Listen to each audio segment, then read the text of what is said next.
ఈనాడు మన సమాజంలో యావత్ ప్రపంచానికి ప్రపంచము కనులు తెరవక ముందు ఈ భూమండలం పైన మన యొక్క సనాతన ధర్మము, మన యొక్క ఆర్ష ధర్మము, హిందూ ధర్మము విలసిల్లింది అనేటువంటి విషయం ప్రపంచంలో అన్ని దేశాల వాళ్ళు, మిగతా జాతుల వాళ్ళు, మిగతా చరిత్రలు చదివితే మనకు తెలుస్తున్నది.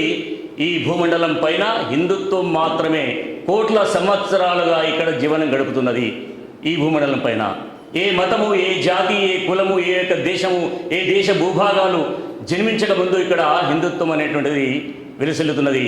మన యొక్క ఋషులు మునులు చేసే యొక్క ఏదైతే సిస్టమ్స్ కొన్ని మన ముందు పరిచయం చేశారో, కొన్ని వ్యవస్థల్ని పరిచయం చేశారో, అలాంటి వ్యవస్థల కారణంగా, వ్యవస్థల ఆధారంగా రాబోయే యొక్క మానవ జీవన మనుగడని సాగించడం కోసం మన యొక్క భరతవర్షం ప్రపంచానికి మార్గదర్శకంగా నిలబడ్డది, జగద్గురుగా నిలబడ్డది.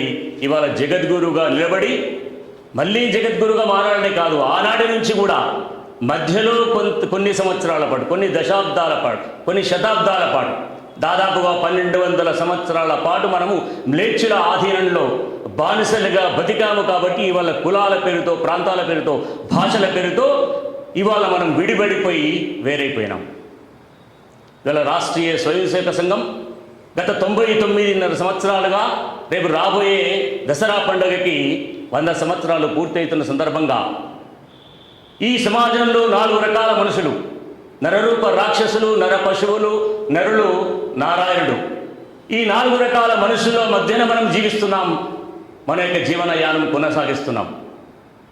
ఈ 4 రకాల మనుషులు ఎవరో మనకు అర్థమైపోయింది. నరరూప రాక్షసులు ఎవరో, వాళ్ళ కారణంగా యావత్ ప్రపంచమంతా ఏ విధంగా తయారవుతుందో, వాళ్ళ కారణంగా చిన్న భిన్నమైపోయినట్టుగా దేశాలు, వాళ్ళ యొక్క జీవన వ్యవస్థలు ఏ విధంగా చిన్న భిన్నమైనో మనం చూస్తున్నాం, వింటున్నాం. బట్టలు కట్టుకోవడం తెలియదు, ఏ విధంగా వండుకొని తినాలో తెలియదు.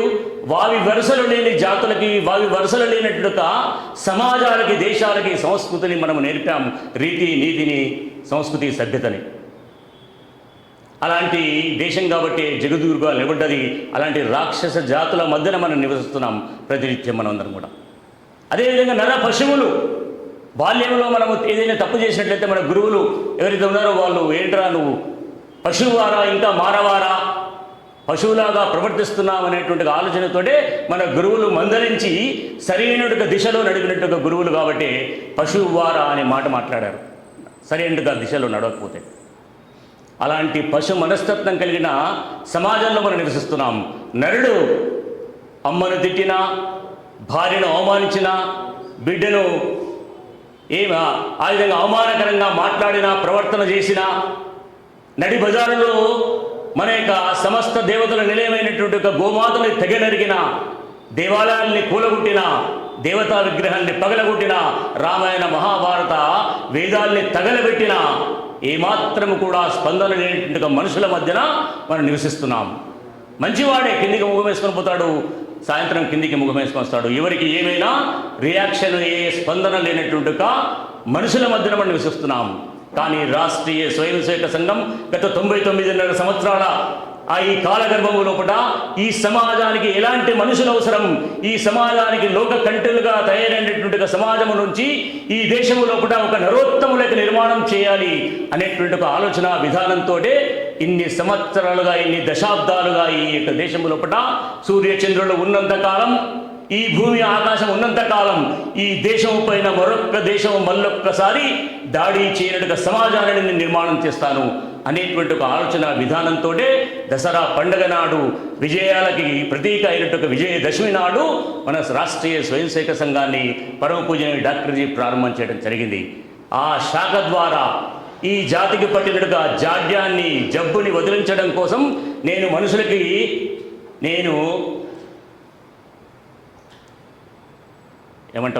వైద్యము చేయను, నేను నర్సింగ్ హోమ్ పెట్టాను, హాస్పిటల్కి వెళ్ళాను. నేను చేయాల్సిందల్లా ఈ జాతికి పట్టినట్టుగా బానిసత్వపు జబ్బుని నయం చేయడం కోసం. మళ్ళీ ఇంతకాలం ఎవడు కూడా నా జాతి పైన, నా దేశం పైన దాడులు చేసేటట్టుగా ధైర్యము, సాహసము లేనటువంటి తయారు చేయాలి. స్వాభిమానమైనట్టుగా పౌరుష పరాక్రమాలు కలిగిన యొక్క మహాపురుషులను ఇక్కడ తల్లులని బిడ్డలని అలాంటి యొక్క సమాజాన్ని నిర్మాణం చేయాలనే ఆలోచనతోటి అలాంటి నరోత్తముల యొక్క నిర్మాణం ఇన్ని దశాబ్దాలుగా కొనసాగుతున్నది. దాంట్లో భాగంగానే మనందరం కూడా సంఘ పరివార పేరుతోటి ఈ విధంగా రాష్ట్ర చింతన అనేటువంటి ఆలోచన విధానంతో ఈ సమాజంలో కూడా ఈ యొక్క రాష్ట్ర చింతన చేద్దాం అందరం కలిసి. ఈ రాష్ట్రం కోసం, అంటే రాష్ట్రం అంటే తెలంగాణ రాష్ట్రం కాదు, హిందీలో రాష్ట్రం అంటే దేశం. ఈ దేశం కోసం మనము సమాజ నిర్మాతలైనట్టుగా తల్లులు ఎవరైతే ఉన్నారో ఆ తల్లుల యొక్క సమక్షములో కూడా తల్లి గర్భాన జన్మించినట్టుగా మనందరం కూడా ఒక నరోత్తముడిగా మారాలి అనేటువంటి ఒక ఆలోచన విధానంతో సంఘం ప్రారంభించడం జరిగింది పరమ పూజనీయ డాక్టర్జీ. దాదాపుగా 1970వ సంవత్సరం వరకు కూడా రాష్ట్రీయ స్వయంసేవక సంఘ శాఖల పేరుతోటి ఉదయము రాత్రి పగలు అర్ధరాత్రి ఈ విధంగా సంఘ శాఖలు నడుపుకుంటూ ఆ విధంగా ముందుకొస్తున్నాం. తర్వాత నుంచి వివిధ క్షేత్రాల్లో మిగతా ఒక్కొక్కటి ఆ విధంగా ఈనాడు గత 10-12 సంవత్సరాలుగా గతి విధులు యాక్టివిటీస్ మన యొక్క గతి వేగాన్ని పెంచడం కోసం, గతి బడానేకే లియే ఈ సమాజంలోకి చొచ్చుకొని వెళ్ళి ఈ సమాజంలో ఉన్నట్టు ప్రతి మానవుడిని స్పర్శించడం కోసం ఈ యొక్క గతివిధుల యొక్క యాక్టివిటీని ప్రారంభం చేయడం జరిగింది మన యొక్క సంఘం. కాబట్టి 2008-2012 సంవత్సరం నుంచి ఈ కుటుంబ ప్రబోధన అనేటువంటి ఈ దేశంలో పనిచేయడం జరుగుతుంది. ఇవాళ కుటుంబాలు విచ్ఛిన్నమైన కారణంగా, ఫ్రాక్చర్డ్ ఫ్యామిలీస్గా బతుకుతున్న కారణంగా ఈ యొక్క సమాజం ప్రపంచానికి మార్గదర్శనం చేసి ప్రపంచమంతా ఈ దేశ వాళ్ళ మీద, అంటే ఎన్నో దేశాల వాళ్ళు, 100 దేశాల వాళ్ళు మన మీద, డచ్ వాడు, పోర్చుగీస్ వాడు, ఫ్రెంచ్ వాడు, అక్కడి నుంచి మొదలు పెడితే మొఘలాయులు, పఠానులు, రకరకాల వాళ్ళు, చివరికి 200 చిల్లర పైచిలకు పరిపాలించిన ఈ యొక్క తెల్ల కుక్కలైన క్రైస్తవ సమాజం యొక్క మధ్యలో మనము జీవించాం. వాళ్ళ యొక్క అడుగులకు మడుగులెత్తుతూ బానిసలుగా బతికి చిత్ర హింసలకి గురైన జాతి దాదాపుగా 1200 సంవత్సరాలు జీవించింది. కాబట్టి ఈరోజు ఏ కుటుంబం అయితే ఆనాడు విజయాలు సాధించి పెట్టిందో, ఏ తల్లి, ఏ మాత, త్రిమాత దర్శనం, మనం ముగ్గురు అమ్మల యొక్క ప్రతీక అని చెప్పేసి మన అమ్మను కొలుస్తున్నాం. ప్రపంచంలో ఏ దేశంలో కూడా అమ్మ అని పలికేటువంటి ఒక ఆడవాళ్ళని అమ్మ అని సంబోధించేటువంటి ఒక పలికేటువంటి ఒక దేశం ఏ దేశంలో లేదు. ప్రపంచంలో ఉన్నటువంటి దేశాల్లో కూడా మనము అమ్మ తల్లిగా, దేవతగా మనం పూజిస్తున్నాం. భారత మాత, సరస్వతి మాత, పార్వతీ మాత, లక్ష్మీమాత యొక్క దర్శనముగా మనం భావిస్తూ ఆ మాతని మన తల్లుల్లో కూడా మనము దర్శించుకుంటున్నాం. ఎందుకంటే ఆ తల్లికి మనందరికీ సెకండ్ సాటర్డే, ఉద్యోగస్తులకి, వ్యాపారస్తులకి సండేసు, రకరకాల హాలిడేస్ ఉన్నాయి. Sankranti holidays, Dasara holidays, summer holidays, second Saturday, Sunday, రకరకాల పండుగల సందర్భంగా మనందరికీ హాలిడేస్ ఉన్నాయి. అమ్మకు ఈనాడు హాలిడే లేదు. మనందరం హాలిడే వచ్చినా ఇంట్లో ఉండి మనందరం కూడా అమ్మ సేవలో, అమ్మ చేసేటువంటిగా వంటలో మనమందరం కూడా ఆ వంటని మనం భోంచేస్తున్నాం. అమ్మ నిరంతరం ఉదయం లేచిన దగ్గర నుంచి అందరికంటే ముందు లేస్తుంది, అందరి తర్వాత పడుకుంటుంది. తన కోసం ఏమాత్రము కూడా కూరగాయలు కానీ భోజనం కానీ తన పక్కన పెట్టుకొని మిగతా వాళ్ళకు వండించదు. అందరూ తిన్న తర్వాతనే తింటుంది మన తల్లి. వాడి అలాంటి తల్లుల యొక్క ప్రతీకైనట్టుగా తల్లుల యొక్క సమక్షములు కూడా ఆ తల్లి కారణంగా ఈ దేశం బతికింది, ఈ జాతి బతికింది. హైందవ సంస్కృతి ఇవాళ జగద్గురువుగా నిలబడి ఆ విధంగా ప్రపంచానికి మార్గదర్శనం చేయబోతున్నది ఈనాడు. వాటి అలాంటి కుటుంబాలు కాపాడినవి మన దేశాన్ని, మన దేశం పైన దాడుల్ని ఎదుర్కొన్నది మన కుటుంబాలు ఆనాడు త్యాగం చేసి ఆ రోజు నిలబెట్టినాయి. మార్గరెట్ థాచర్ మన దేశాన్ని పరిపాలించినట్టుగా 200 సంవత్సరాల పైచలకు పరిపాలించిన బానిసలుగా చేసి తెల్ల కుక్కలనేట్టుగా జాతి ఇక్కడ తక్కడ పెట్టుకొని వచ్చి వ్యాపారం పేరుతో వచ్చి ఇక్కడ వ్యాపారం చేసుకుంటామని చెప్పేసి వచ్చి మేము దుకాణం పెట్టుకుంటామని చెప్పేసి వచ్చేసి ఇక్కడ వ్యాపారం చేస్తూ ఈ దేశాన్ని పరిపాలించడం జరిగింది. మనని బానిసలుగా చేసి, మనని చిన్నాభిన్నం చేసి, మనకు దేవాలయాలు, మనకు విద్యాలయాలు, మన యొక్క యూనివర్సిటీసు ప్రపంచము నలుమూలల నుంచి ఇవాళ అమెరికా కానీ, రష్యా కానీ, కెనడా కానీ విదేశాలకు ఏ విధంగా అయితే వెళ్తున్నారో అలాంటి 100 దేశాల నుంచి మన భారతదేశానికి తక్షశిల, నలంద విశ్వవిద్యాలయానికి వచ్చేటువంటి వాళ్ళు, విక్రమశిల అనేటువంటిగా విశ్వవిద్యాలయానికి, యూనివర్సిటీస్కి వచ్చి ఇక్కడ చదువుకునేటువంటి వాళ్ళు అన్ని రకాల సబ్జెక్ట్స్ని, సైన్స్ అండ్ టెక్నాలజీ వల్ల ప్రపంచంలో ఏ దేశాల్లో ఇవాళ డెవలప్డ్ కంట్రీస్ అనేటువంటి పేర్లతోటి దేశాలు వెలుగుతున్నాయో అలాంటి దేశాలకి సైన్స్ అండ్ టెక్నాలజీని ఇవాళ ప్రతి ఒక్క విషయము కూడా మనము అందించిన జాతి కాబట్టి జగద్గురువుగా నిలబడ్డది మన భారతదేశం. మార్గరెట్ థాచర్ని బీబీసీ వాడు ఇంటర్వ్యూ చేశారు. అమ్మా, మీరు భారతదేశం గురించి ఏమని గొప్పగా చెబుతారు మీరు? ఆ అమ్మ చెప్పింది, అక్కడ ఉన్నటువంటి భారత జాతిలో, భారతదేశంలో కుటుంబ వ్యవస్థ అనేటువంటి కారణంగానే ఆ దేశం నిలబడింది. ఆ కుటుంబం యొక్క వ్యవస్థ కారణంగానే ఆ దేశం మనగలుగుతున్నది.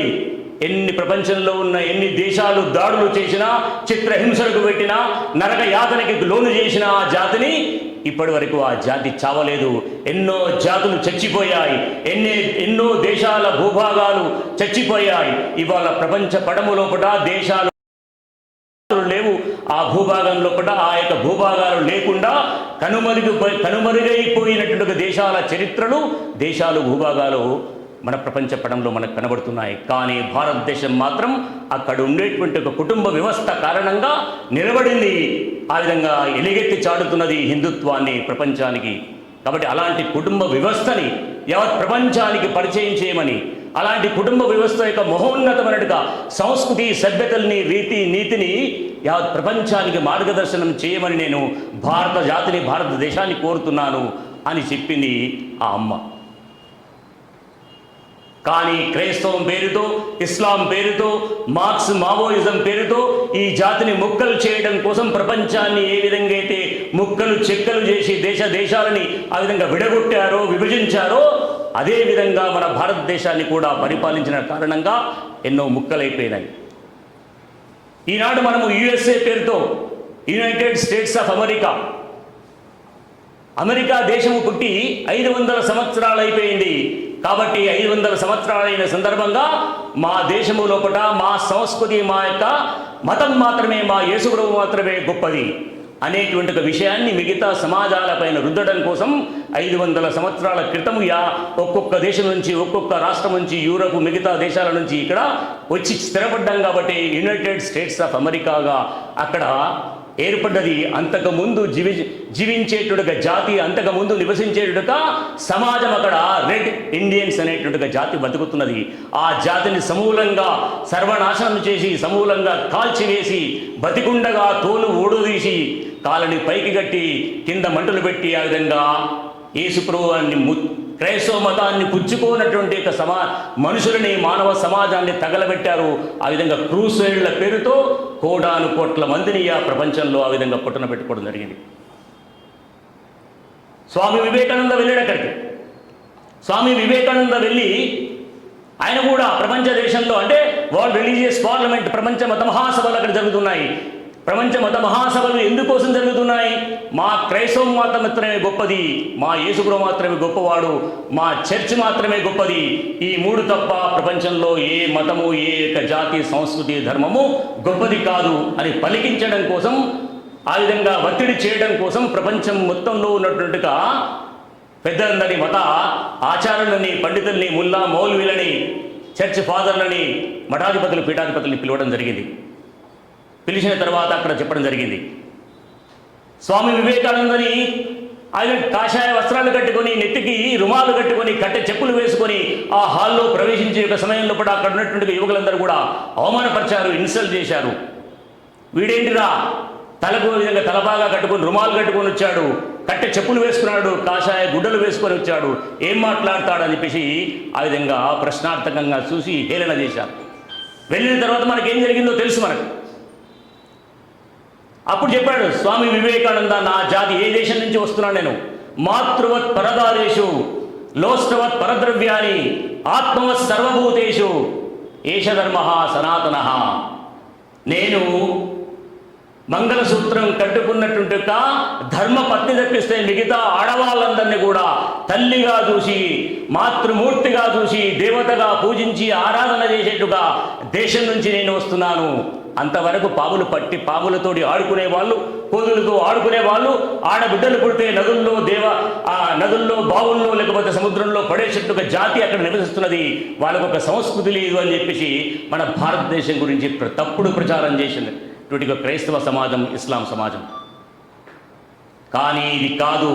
నా జాతి ప్రతి ఒక్క ప్రాణిలో దేవుణ్ణి చూస్తున్నాం. ఇతర తల్లులందరినీ కూడా మేము దేవతగా పూజిస్తున్నాం.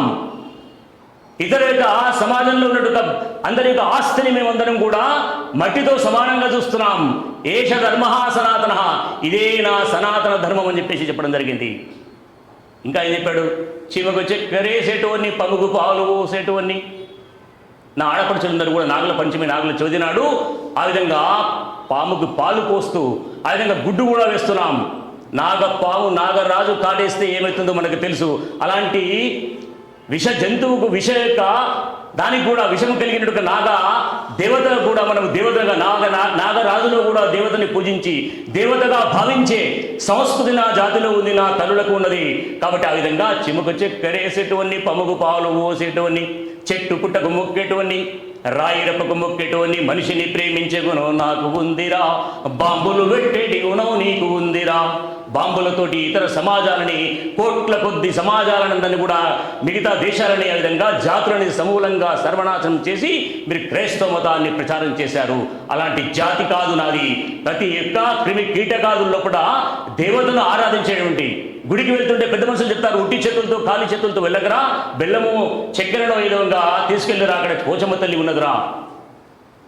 మల్లన్న దేవుడిని ఆ విధంగా మల్లికార్జున స్వామి అంటే మనము ఊర కుక్కలు ఉంటాయి, ఆ కుక్కల్ని పిల్లలు కట్టెవేసుకొని పుట్టినా కాలుతో తన్నినా అరే కళ్ళు పోతాయిరా, మల్లన్న దేవుడు రా అని చెప్తున్నాం మనము. నేలని ఆ విధంగా తాకినా తన్నినా కింద ఇది చేసిన నేల తల్లిరా, భారత మాతరా, భారతమ్మకు మనం భారం కావద్దురా అని చెప్పేసి మన పెద్దలు చెప్పడం జరుగుతుంది.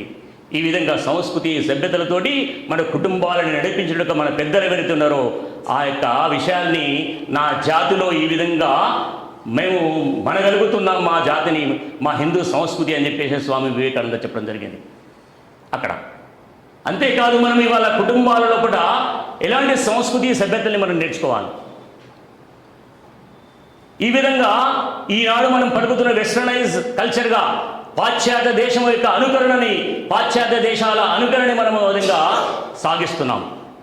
ఆ సాగిస్తున్నట్టుగా సమాజంలో కూడా మనం ఇవాళ మనం పలుకుతున్నట్టుగా భాష హలో హలో అని అరవబోకురా, నమస్కారం అని తెలియరా, వాయు వరుసలే మరిసిపోకురా, సంస్కారమును సర్దుకోకురా, మమ్మీ డాడీలా చదువులొద్దురా, ఆంటీ అంకులని మానివేయురా, అమ్మా నాన్న అత్త మామనే అలవాటు మరిసిపోకు నాయన. ఇవాళ మనము అమ్మ అని పలికితే ఎంత మాధుర్యం ఉంటుందో ఆ అమ్మ లోపట. వాడికి 26 అక్షరాలు మాత్రమే. మనము అమ్మమ్మ, నానమ్మ, అత్తమ్మ, చిన్నమ్మ, పెద్దమ్మ, ప్రతి పక్కన అమ్మ పక్కన మనము ఆ తల్లి పక్కన అమ్మ అని సంబోధిస్తున్నాం.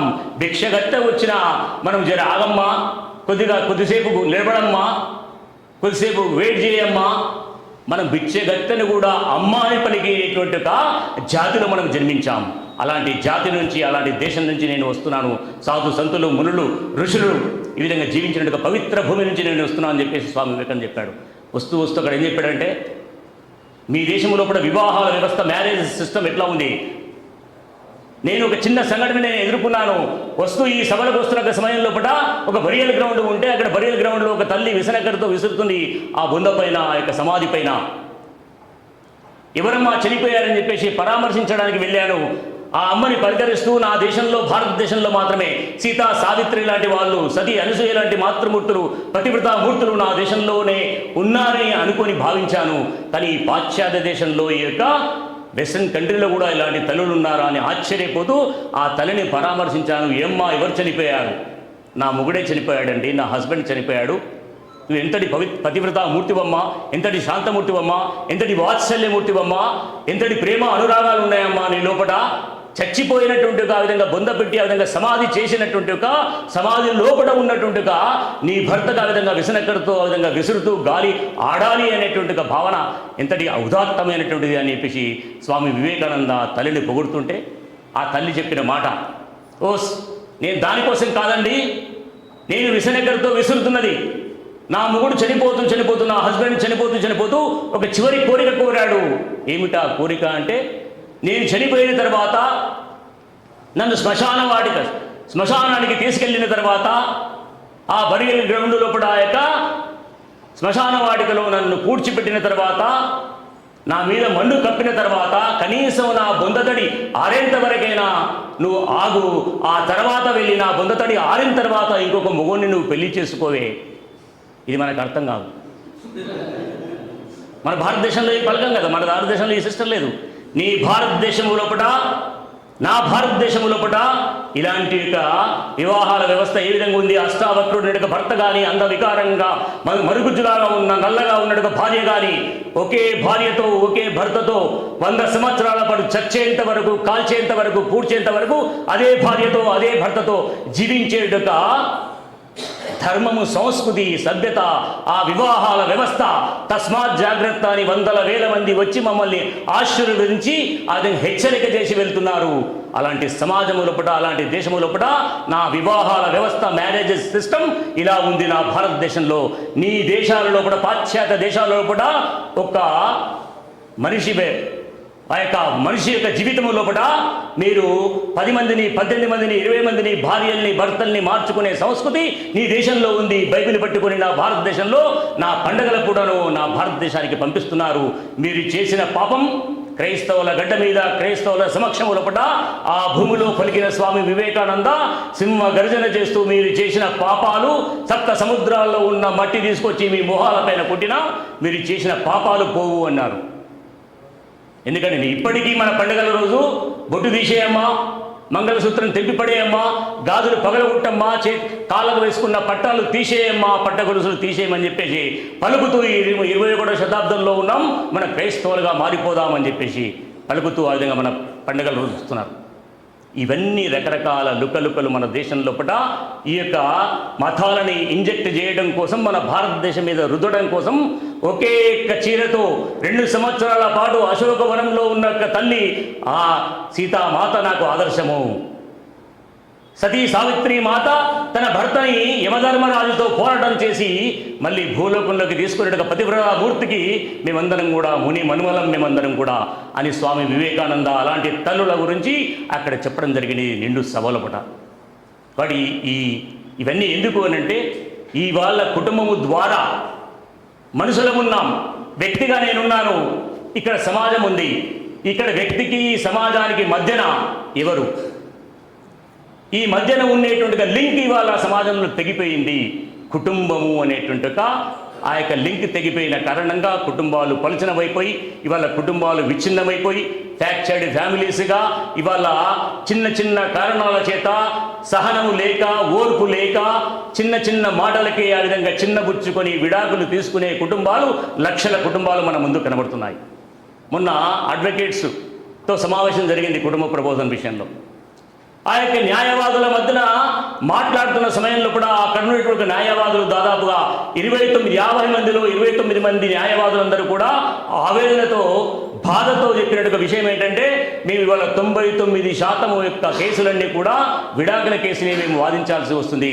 విడాకుల కేసుని ఎన్ని రకాల, ఎన్ని రోజుల పాటు, నెలల పాటు కౌన్సిలింగ్ చేసినా మేము విడాకులు ఇప్పించే స్థితిలో మేమున్నాం అని బాధపడుతూ చెప్పడం జరిగింది.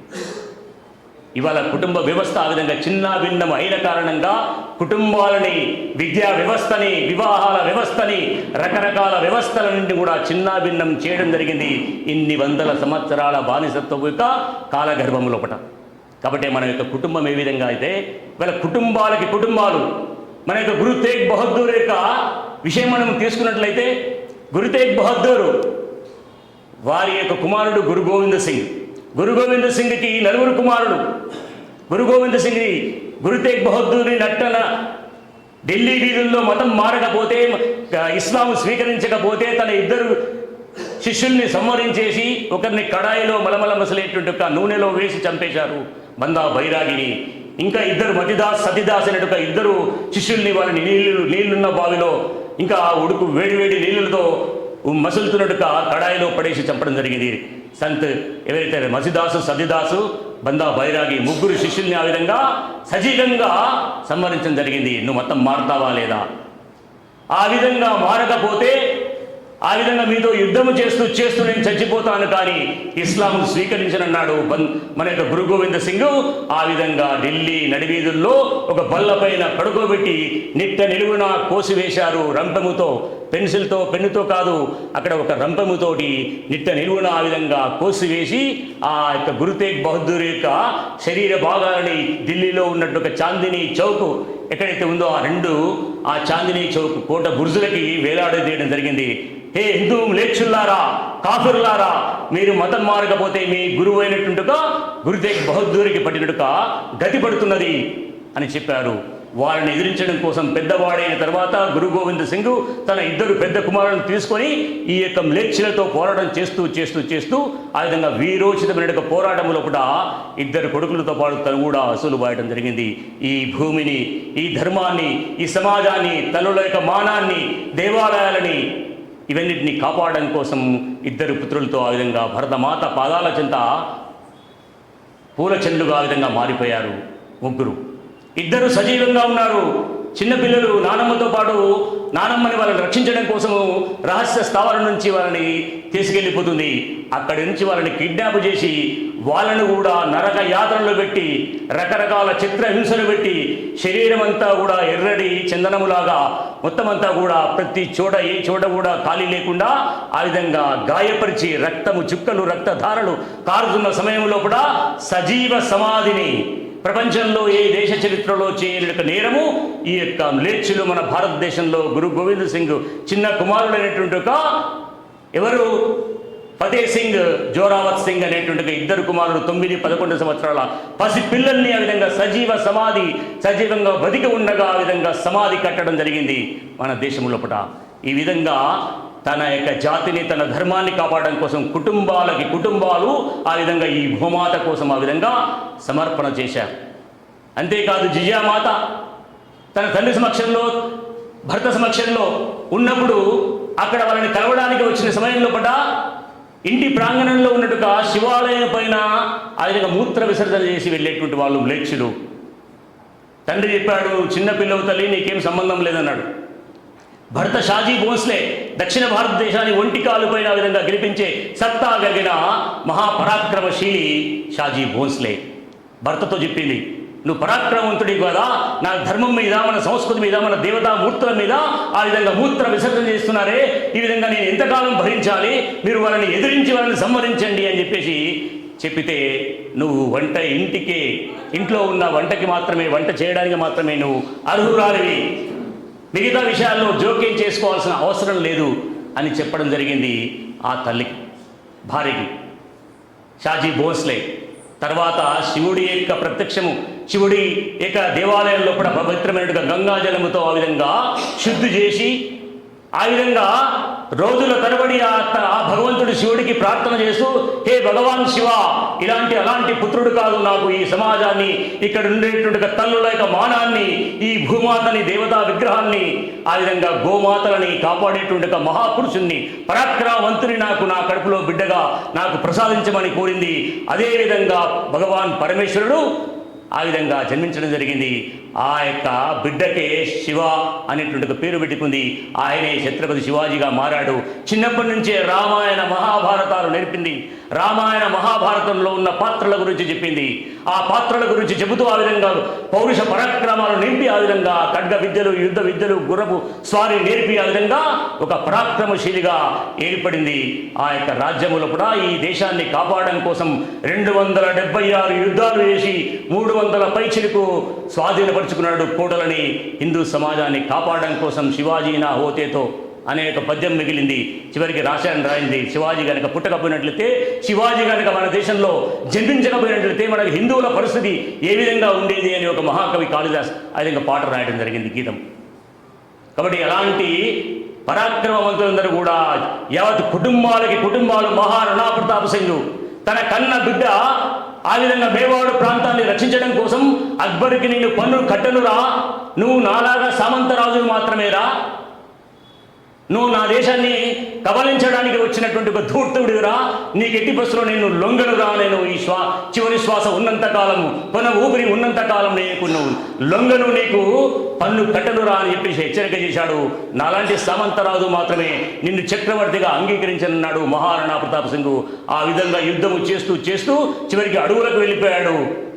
అడవులకు వెళ్ళే సమయంలో కూడా తన కన్న బిడ్డ ఆకలితో అలమటిస్తూ అప్పటిదాకా అడవిలో ఉన్నట్టు కందమూలాలు, ఫలాలు, కాయలు తిని అయిపోయిన తర్వాత తన కట్టుకున్న భార్య ఆ విధంగా గడ్డిని కోసుకొచ్చి ఆ గడ్డి యొక్క రొట్టెలు చేసి ఆ విధంగా బిడ్డకు తినబెడతా ఉంటే ఆ రొట్టెను కూడా గండుపిల్లి వచ్చి తన్నుకపోయింది. తర్వాత వారం రోజుల తర్వాత కన్న కూతురు చచ్చిపోవడం జరిగింది. అయినప్పటికీ కూడా కంట నీరు పడుతున్న భార్య అడిగింది, ఇంతకాలం మీరు పోరాటం చేశారు, ఇంతకాలం ఈ మ్లేచ్ఛలతో ఈ విధంగా ఎదురు తిరిగి ఆ విధంగా పౌరుష పరాక్రమాలు చూపించారు, మీ కన్నీటి వెంట ధారణ నేను చూడలేకపోతున్నాను అని బాధపడుతుంటే అప్పుడు చెప్పడం జరిగింది మహారాణా ప్రతాప్ సింగ్, నేను నా బొందులో శ్వాస ఉన్నంత వరకు వాడిని ఎదిరిస్తూనే ఉంటాను, ఇక్కడి నుంచే నేను పోరాటం సలుపుతాను, వాడిని ఎదిరించి వాడిని గద్దెదించేంత వరకు నేను శ్వాస ఆ విధంగా ఆపను, నా కన్న కూతురు పోయినా సరే అనేటువంటి ఒక ఇవాళ మనం సమాజంలో నాయకులను చూసినట్లయితే, ఇవాళ రాజకీయ నాయకులను చూసినట్లయితే ఇలాంటి రాజకీయ నాయకులు చిన్న చిన్న పోస్టుల కోసము, చిన్న చిన్న బాధ్యతల కోసం ఈ విధంగా పెద్దవాళ్ళ వెంటబడి నాకు ఈ పోస్ట్ కావాలి, ఈ యొక్క పదవి కావాలి అని చెప్పేసి పదవి కాంక్షతోటి రాజకీయ నాయకులు ఏ విధంగా ఉన్నారో ఆనాడు మన ధర్మాన్ని మన దేశాన్ని కాపాడడం కోసం ఎలాంటి సమాజం నిర్మాణమైంది. ఈ కుటుంబములో తల్లి నేర్పిన కారణంగా, తల్లి పెంచిన కారణంగా, ఉగ్గుపాలతో రామాయణ మహాభారతాల్ని చెప్పిన కారణంగా అలాంటి సమాజం, అలాంటి నాయకులు, అలాంటి పౌరుష పరాక్రమాలతో ఈ జాతిని నడిపించారు. ఇవాళ మనము రామాయణంలో మనం పాత్ర తీసుకున్నట్లయితే ఇవాళ రామాయణంలో ఉన్న పాత్రల గురించి సమాజానికి చెబుతున్నామా?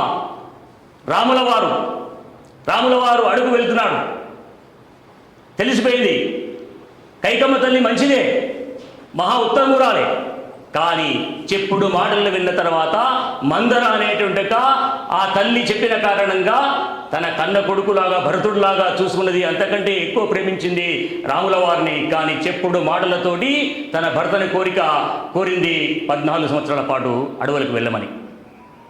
అప్పుడు అడవులకు వెళ్తున్న సమయంలో శ్రీరామచంద్రుడు తల్లి దగ్గర అనుమతి తీసుకున్నాడు. అనుమతి తీసుకొని అడవులకు నార బట్టలు కట్టుకుని వెళ్ళాడు. వాళ్ళిద్దరిని ఇంట ఇద్దరు వెళ్ళారు. ఇద్దరు వెళ్ళిన తర్వాత ఆ సమయంలో 4 కుమారులు కూడా లేరు. 2 రామలక్ష్మణులు అడుగు వెళ్ళిపోయారు.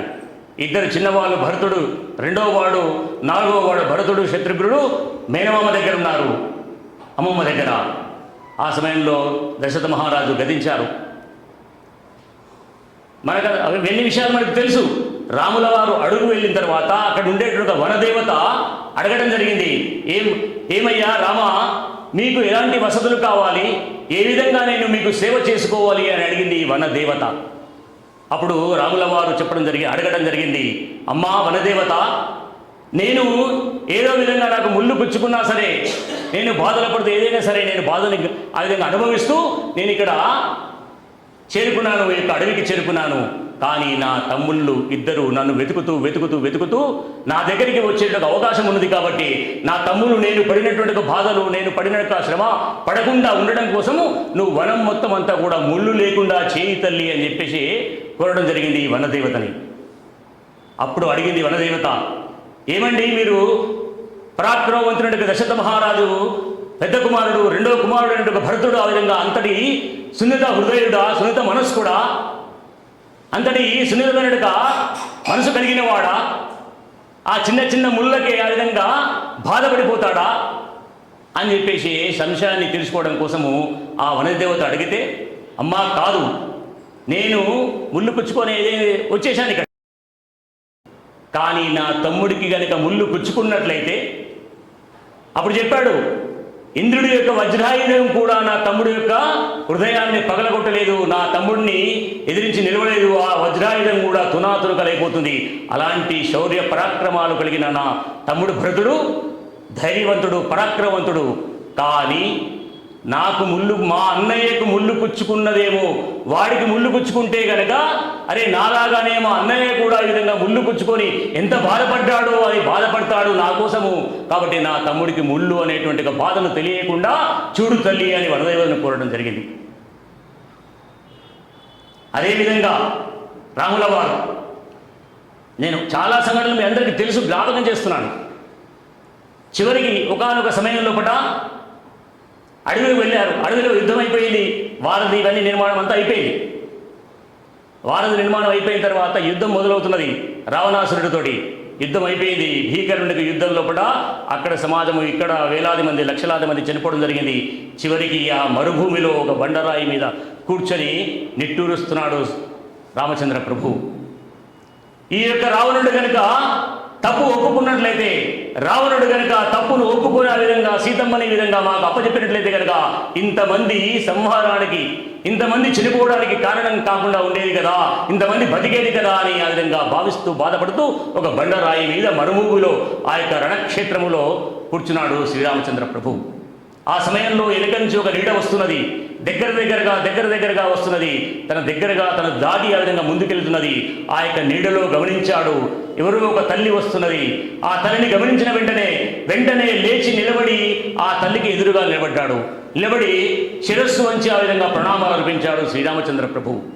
అమ్మా, ఎవరు మీరు, ఎందుకు వచ్చారు ఈ మరుభూమిలోకి అని చెప్పేసి అడుగుతుంటే అప్పుడు అమ్మ అడుగుతుంది, ఈ విధంగా నవగ్రహాలని తన కాలు కింద పెట్టి ఆ విధంగా ఇచ్చేసినటువంటి వాడు, ముల్లోకాలని ఆ విధంగా ఏలినటువంటి వాడు, ముల్లోకాలని భయకంపితులకు చేసినట్టుగా నా యొక్క పరాక్రమవంతుడు, శౌర్య పరాక్రమాలు కలిగిన నా రావణాసురుడిని సంహరించినట్టుగా, నా నాథుడిని సంహరించిన ఆ మహాపరాక్రమశీలి ఎవరు అని అడుగుతున్నది ఆ తల్లి. నన్ను మండోదరి అంటారు నాయన, నా భర్తని సంహరించింది ఎవరు అని చెప్పేసి అడుగుతుంటే ఆ శ్రీరామచంద్ర ప్రభువు అప్పుడు చెప్పడం జరుగుతుంది, అమ్మా, మీ యొక్క మంగళసూత్రము దూరమైన దానికి కారకుణ్ణి నేనే తల్లి, నేనే మీ భర్తని సంహరించినట్టుగా శ్రీరామచంద్రుని తల్లి అని చెప్పేసి పరిచయం చేసుకున్నాడు. అప్పుడు అంటుంది తల్లి మండోదరి, నా భర్తలో ఏమి లోపించిన కారణంగా నా భర్త సంహరించబడ్డాడు, ఏమి గుణాలు ఉన్న కారణంగా మీరే విధంగా విజయం సాధించడం జరిగింది అని అంటూ మీరే చెప్పండి అమ్మా అని చెప్పేసి శ్రీరామచంద్రుడు వెంటనే అడిగిన కారణంగా, శ్రీరామచంద్రుడు అడిగిన జవాబు చెబుతూ, మండోదరి మాత, వనచరాల్లో తిరుగుతున్నట్టుగా జటా చౌతులమైనటువంటిగా నీ భార్య ఎవరైతే ఉన్నారో నీ సీతమ్మ తల్లిని, ఆ విధంగా సీతమ్మ తల్లిపై మనసుపడి నేను పంచకన్యలలో ఒకదానినైనటువంటిగా అందగత్తరాని అందాల రాజునైనటువంటిగా నన్ను కట్టుకున్న తర్వాత కూడా ఈ అడవిలో ఉన్నట్టుగా నీ భార్య మీద, ఇతరుల మీద కోరికలు అనుసరైనటువంటి వాడు, కోరిక అపారమైనటువంటిగా కోరికలు కలిగిన వాడు కాబట్టి ఆ విధంగా పతనమైపోయాడు, సంహరించబడ్డాడు. మీకు ఎలాంటి కోరికలు లేవు, ఏకపత్ని వ్రతముతో మీరు జీవిస్తున్నారు కాబట్టి మీకు ఆ విజయం లభించింది నాయన అని చెప్పేసి ఆ తల్లి చెప్పడం జరిగింది. కాబట్టి ఒక నీడలో తల్లిని గమనించిన మహాపురుషుడు, మర్యాద పురుషోత్తముడు అలాంటి నరోత్తములకి నిర్మాణం సంఘము చేస్తున్నది రాష్ట్రీయ స్వయం సేవక సంఘం గత 99 సంవత్సరాల కాలంగా. అలాంటి నరోత్తముల కారణంగా ఈ సమాజంలో ఒక ధర్మాన్ని నిలబెట్టాలి, ఈ జగద్గురువుగా మళ్ళీ ఆ విధంగా ముందుకు నడిపించాలి మన దేశాన్ని అనేటువంటి ఒక ఆలోచనతోటి ఈ కుటుంబ ప్రబోధన కార్యక్రమం ఈ విధంగా ప్రారంభించడం జరిగింది. ఈ యొక్క సమాజం లోపల ఈ 4 రకాల మనుషులు కాదు, ఆ కుటుంబంలో మాత్రమే. కుటుంబం అంటే కేవలము భార్య భర్త మాత్రమే కాదు, మన యొక్క కుటుంబం అంటే అమ్మ నాన్నలు, తాత నానమ్మ, అమ్మమ్మ, తాతయ్య, చిన్నమ్మ, చిన్నాన్న, పెద్దమ్మ, పెదనాన్న, ఆ వదినలు, అక్కయ్యలు, చిన్నమ్మలు, రకరకాల బంధుత్వాలు ఆ విధంగా ఆ రోజు ఉండేవి. ఈరోజు చిన్న కుటుంబాలైనా సరే కానీ ఈ విధంగా అలాంటి ప్రేమల కారణంగా, అలాంటి ఆప్యాయతల కారణంగా, అలాంటి త్యాగాల కారణంగా ఈ యొక్క కుటుంబం నిలబడుతున్నది. ఇవాళ నేను మొట్టమొదలు చెప్పాను, తల్లుల యొక్క త్యాగం మొట్టమొదటిది. కాబట్టి మాతృదేవోభవ, మనం ఆంజనేయ స్వామి దేవోభవ, ఏడుకొండలవాడ శ్రీ వెంకటేశ్వర స్వామి దేవోభవ, ఈశ్వర దేవోభవ, బ్రహ్మ దేవోభవ అని రకరకాల దేవతని మనం ముందు పెట్టలే మన గురువులు, మన యొక్క మహాపురుషులు. ఈ తల్లి యొక్క ఈ జగానికి మూల సూత్రమైనటువంటిగా మూల నిర్మాత, మాత నిర్మాత. ఈ తల్లి యొక్క జగత్కి ఈ జగజ్జననిగా నిలబడ్డట్టుగా మాతృమూర్తి మనకు ఆ విధంగా నిర్మాతగా నిలబడ్డది. కాబట్టి మనం నిర్మాతగా మనం ఇది చేశాము. కాబట్టి మొట్టమొదలుగా మాతృదేవోభవ అన్న మనము దేవుళ్ళకి ఇవ్వని గౌరవము మన కన్న తల్లికి ఇవ్వడం జరిగింది మన సమాజం లోపల. తర్వాత నలుగురిని మనం పూజిస్తున్నాం. మనం మాతృదేవోభవ, పితృదేవోభవ, ఆచార్య, అతిథిదేవోభవ. స్వామి వివేకానంద ఇంకొకరిని కలిపాడు, దరిద్ర దేవోభవ అని చెప్పేసి. ఈ విధంగా పంచమ దేవతల్ని దర్శించుకుంటూ ఈ సమాజ పరమేశ్వరుని సేవించడం కోసము ఈనాడు రాష్ట్రీయ స్వయం సేవక సంఘము, సంఘ పరివార సంస్థల పేరుతోటి ఈ సమాజ పరమేశ్వరుని సేవించడం కోసం ముందుకెళ్తున్నది.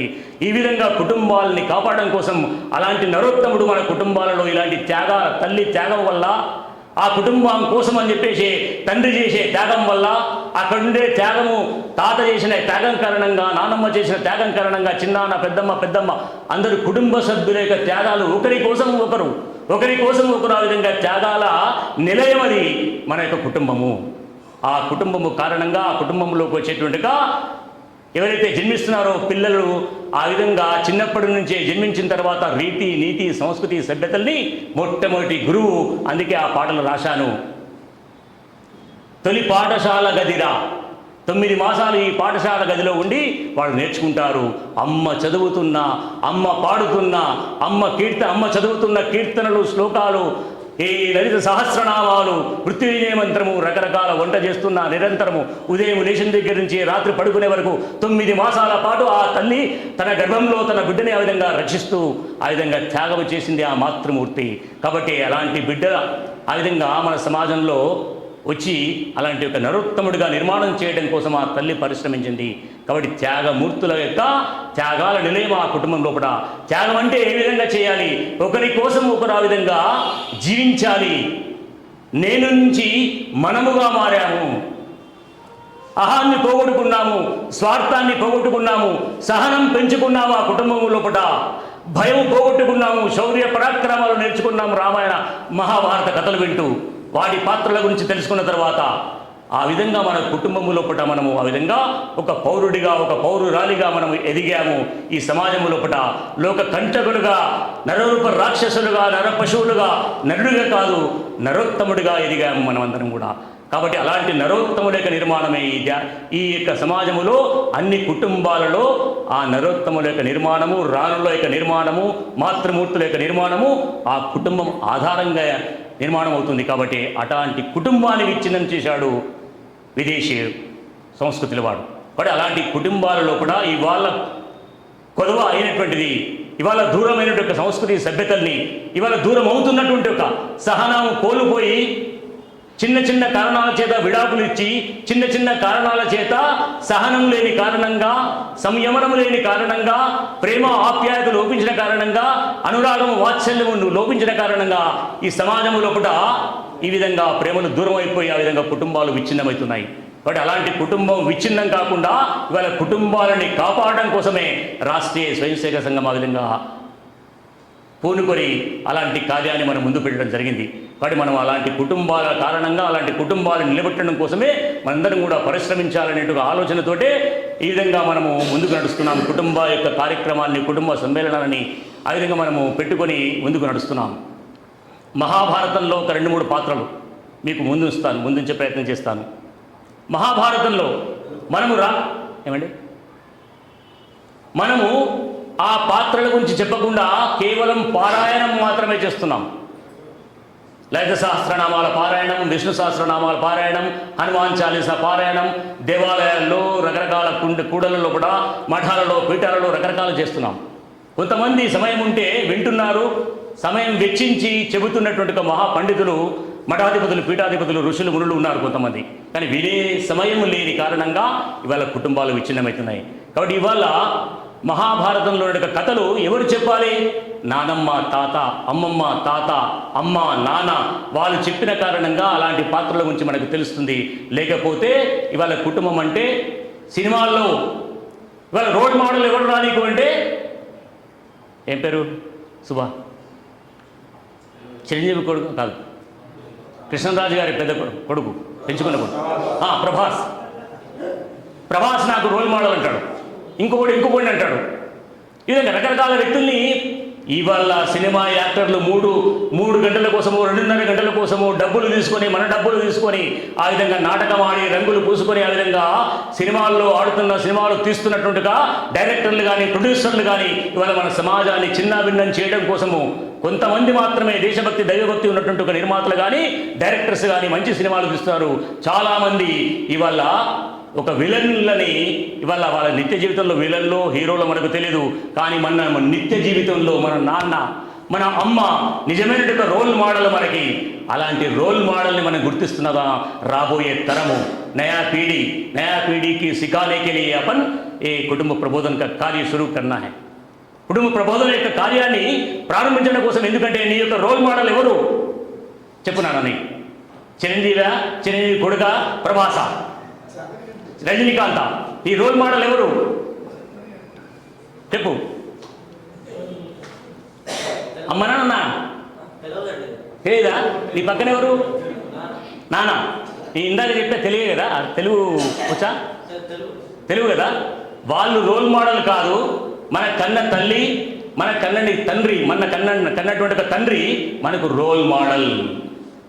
వాళ్ళు 3 గంటలు, నువ్వు 22 సంవత్సరాలు కాదు, నీ పెళ్ళి అయ్యేంత వరకు, నీకు పిల్లలు పుట్టేంత వరకు నాన్న అమ్మ కష్టపడి ఆ రక్తాన్ని చెమటగా మార్చి మన కోసం, చదువుల కోసము, బీటెక్లో, హైటెక్లో, లేకపోతే ఎంటెక్లో చదివించడం కోసము, లేకపోతే సాఫ్ట్వేర్లోనో, ఇంకే వేర్లోనో, ఇంకా డాక్టర్గా, యాక్టర్గా, రకరకాల పాత్రలో మనల్ని చూడడం కోసము మన కన్న తల్లిదండ్రులు ఆ విధంగా పరిశ్రమిస్తూ, త్యాగం చేస్తూ మనల్ని పోషించారు. కాబట్టి మనకు రోల్ మోడల్ ఎవరు ఇప్పుడు చెప్పు?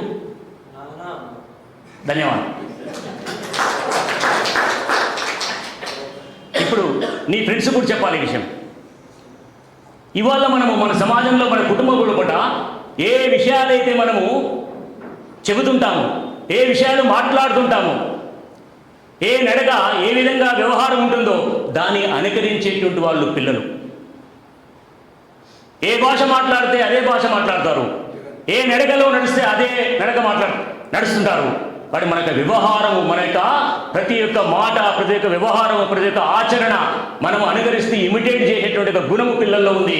కాబట్టి నేను ఒక ఉదాహరణ చెప్తాను నా కన్న కొడుకు విషయంలో. చిన్నప్పుడు మా బావమరిది లంచ్ సమయంలో, భోజనం సమయంలో వచ్చి పడుకున్నాడు. వాళ్ళ ఫ్రెండ్ వచ్చి పిలిచాడు, వేణువర్ధన్ రెడ్డి ఉన్నాడా?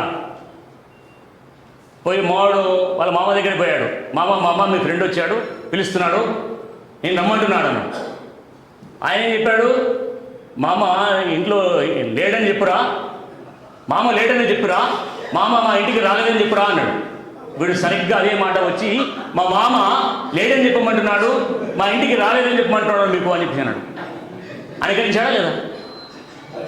ఇది నా కొడుకు విషయం చెప్పట్లేదు, లక్షల కుటుంబాల్లో జరుగుతున్న విషయం ఇది. పిల్లలు ఏ మాట చెబితే ఆ మాటని ఇమిడియేట్ చేస్తారు, ఆ మాటని అనుకరిస్తారు.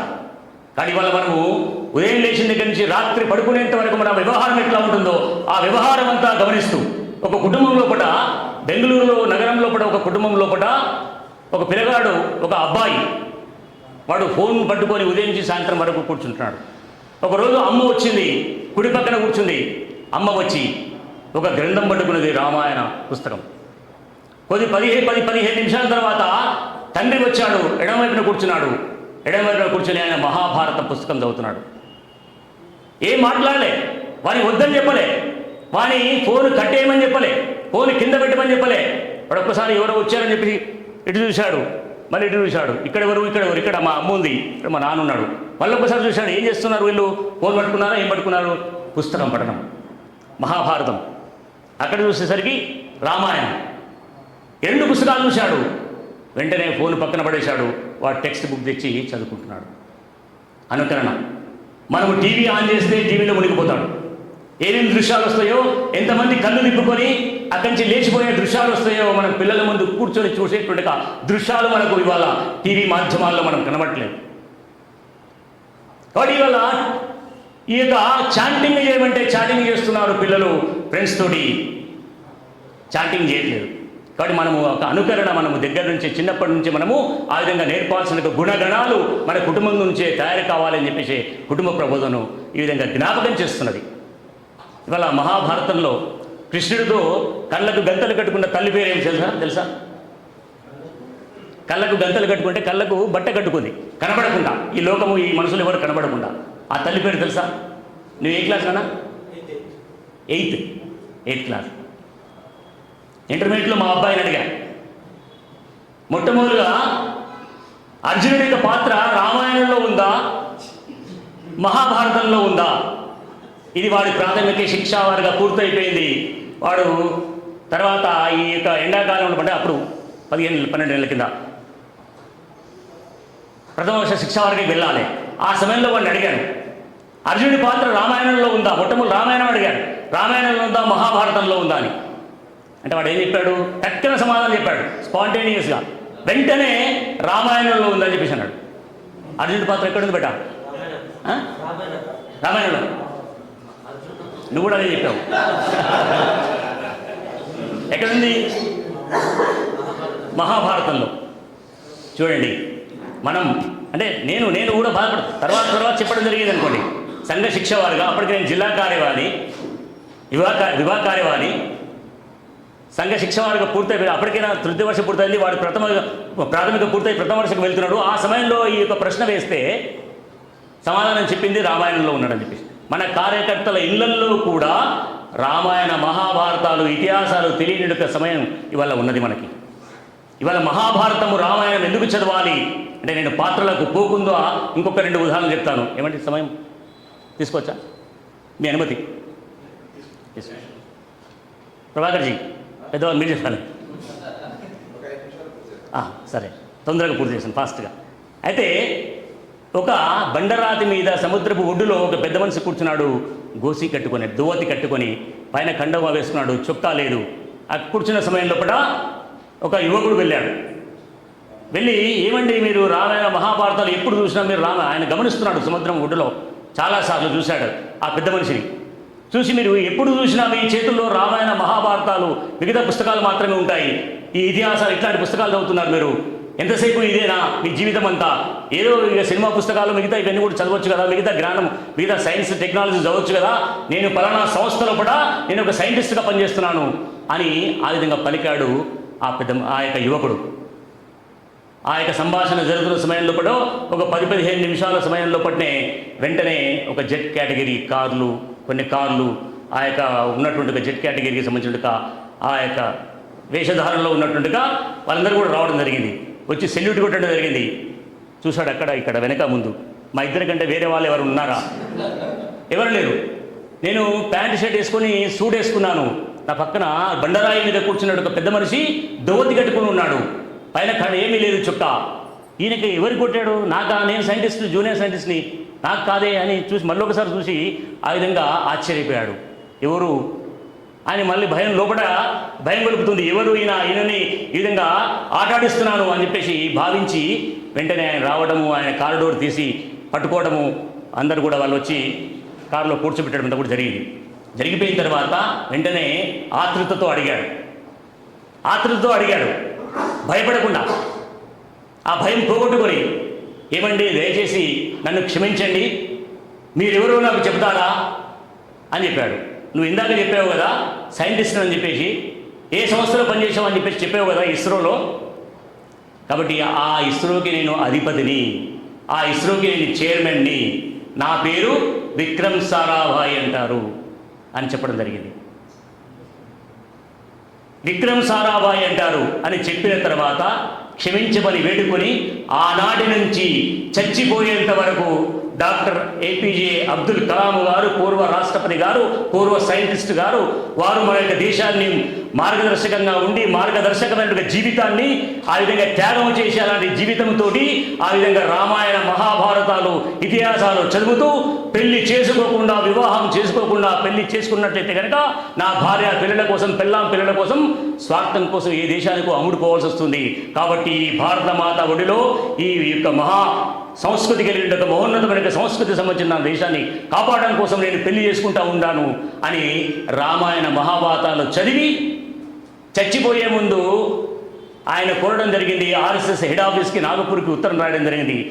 5 మన యొక్క 4 వేదాలని అపసోహన పడినటువంటి 5 మంది వేద పండితుల్ని నాకు అప్పచెప్పండి అని. ఎందుకోసం అని అడిగితే, ఇప్పుడు ఒక మిసైల్ ఏదైతే ఉందో అది పని పూర్తి చేస్తుంది.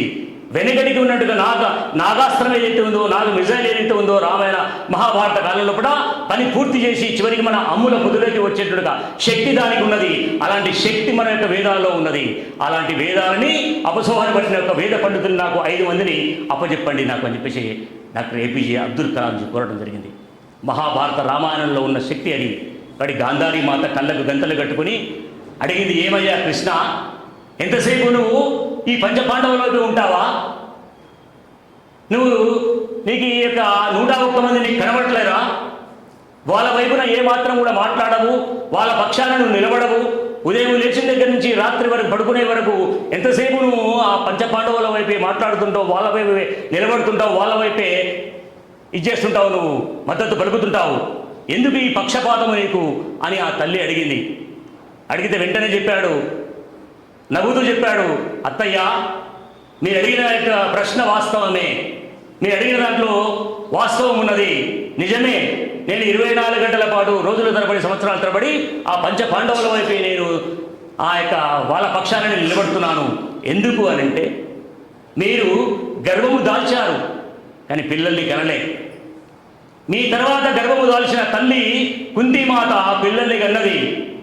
మీరు ఈర్ష్యతో, ద్వేషముతో, పగతో, అసూయతో, ఆగ్రహముతో, అలాంటి గుణాలతోటి మీ యొక్క కడుపుని ఆ విధంగా పిడికట చేత పట్టుకునే విధంగా పిడికిలితో మీ యొక్క గర్భాన్ని విచ్చిత్తి చేసుకున్న కారణంగా ఆ యొక్క 101 కుండల్లో కూడా వేదవ్యాసుల యొక్క మహర్షి యొక్క ఆశీర్వాదంతో కుండల్లో బతికి ఆ విధంగా పెరిగి పెద్దయ్యారు.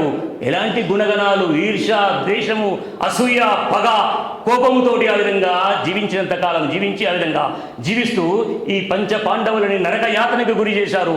అధర్మం వైపు నడుస్తూ, అధర్మం వైపు నిలబడుతూ, ఆ విధంగా అధర్మాన్ని పాటిస్తూ ధర్మం పక్షాన నిలబడి ధర్మం కోసం పోరాటం చేస్తున్న పంచ పాండవులని ఆ విధంగా చిత్రహింసలకు గురి చేశారు. కాబట్టి నేను వాళ్ళ వైపు నేను నిలబడతాను అత్తయ్య అని సమాధానం చెప్పాడు కృష్ణం వందే జగద్గురు కృష్ణ పరమాత్మ. కాబట్టి రెండవ ఉదాహరణ, చివరి ఉదాహరణ. రెండవ ఉదాహరణ మీకు పంచపాండవులు మనం అంతఃపురంలో ఉన్న అమ్మని తీసుకొస్తున్నాడు. ఆ అమ్మ పేరేంటి? మాతా ద్రౌపది, ప్రతివ్రత మూర్తి అయినట్టుగా మాతా ద్రౌపదిని తీసుకొస్తున్నాడు, తోడుకొస్తున్నాడు. ఎవరు? దుశ్శాసనుడు. ఏమని? అమ్మ, వదినమ్మ రండి, దయచేయండి అని పలికాడా వాడు? ఏమని? ఆ విధంగా కటిక నేల మీద ఆ విధంగా వెంట్రుకలు పట్టుకొని చీరను లాగుతూ ఆ విధంగా మామల మరుదుల మధ్యన, కొడుకుల మధ్యన, సామంత రాజుల మధ్యన, గురువుల మధ్యన, అందరి పెద్దల మధ్యన ఆ విధంగా అవమానపరుస్తూ ఈడుస్తూ తీసుకొచ్చాడు వాడు దుశ్శాసనుడు. వెంటనే లేచి నిలబడ్డాడు. అవమానాన్ని భరించలేక భీమసేనుడు, ఒరే దుశ్శాసన్, ఎక్కడో అడుగులో మడుగులో దాక్కున్నా నిన్ను సంహరించి నీ గుండెలు చీల్చి ఆ విధంగా రక్తాన్ని తాగి మిగతా రక్తాన్ని ఆ విధంగా ద్రౌపది వెంట్రుకలకు పూస్తాన్రా అని పలికాడు. నిండు సభలో అవమానపరుస్తూ నా తొడలపైన వచ్చి కూర్చో అని చెప్పేసి పలికాడు దుర్యోధనుడు. ఇంకొకడు పక్కన నిలబడ్డాడు. ఆ పక్కన నిలబడ్డవాడు వేశ్య అని పలుకుతున్నాడు. 5 మంది భర్తల్ని చేసుకున్నాక వేశ్యవు నువ్వేమి ఆడదానివి అని పలికాడు కర్ణుడు. దుర్యోధనుడు వెంటనే లేచి నిలబడి, యుద్ధ భూమిలో నువ్వు అడుగులో మడుగులో దాక్కున్నా, ఎక్కడ గుంట నక్కలాగా దాక్కున్నా నిన్ను బయటికి లాక్కొచ్చి నీ తొడలు పగలగొట్టే విధంగా సంహరిస్తానా అని చెప్పాడు. ఆ విధంగానే ఇద్దరిని కూడా సంహరించడం జరిగింది భీమసేనుడు. అలాంటి భీమసేనుడికి మనం మునిమనిమలం. అలాంటి తల్లులకి, ఆడపడుచులకి అవమానం జరగకుండా అలాంటి భీమసేనుడే మనకు ఆదర్శం అనేటువంటిది సంగమం చెబుతున్నది. వల్ల కర్ణుడు రథము కింద భూమిలో దిగబడిపోయింది. భూమిలో దిగబడిపోయిన తర్వాత యుద్ధం చేయడానికి సిద్ధమయ్యాడు అర్జునుడు. అలాంటి సమయంలో ఇది నీ న్యాయమా, ఇది ధర్మమా, నా యొక్క రథ చక్రము నా పయ్య భూమిలో ఇరుక్కపోయింది, ఇలాంటి సమయంలో యుద్ధం చేయడం ఇది న్యాయమా, ధర్మమా అని అడుగుతున్నాడు. మన యొక్క అర్జునుడు విశాల హృదయుడు కాబట్టి వెంటనే తన దగ్గర ఉండగా ధనుస్సుని, బాణాలంటే ఆ యొక్క మిజైల్స్ ఏవైతున్నాయో అవన్నింటినీ నేల విడిచాడు. అచేతనంగా నిలబడ్డాడు చూస్తూ. పక్కనే కృష్ణం వందే జగద్గురుం భగవాన్ కృష్ణుడు, हे अर्जुन तुम भूल गया क्या, तुम्हारा पुत्र अभिमन्यु को कैसा मार डाला, एक एक करके तुम्हारा पुत्र अभिमन्यु को कैसा मार डाला, तुम भूल गया.